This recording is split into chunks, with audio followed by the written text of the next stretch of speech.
So when I craft and create something, I make sure that if I have a drawer within a cabinet, that those drawers are equally spaced all around. And that when you look at it, you don't have this one piece that's slightly off angle. I think that also comes from the engineering.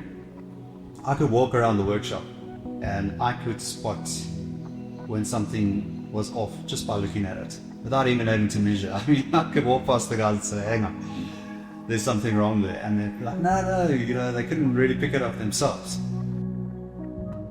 I spent 20 years in automotive engineering. In that game, it was all about manufacturing, repetitive processes, and precision. We worked with the finest tolerances and working essentially in microns.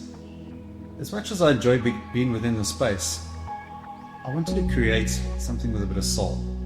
Something, rather than pushing numbers and deadlines, I wanted to do something that I could put my time and effort into, to creating something really beautiful.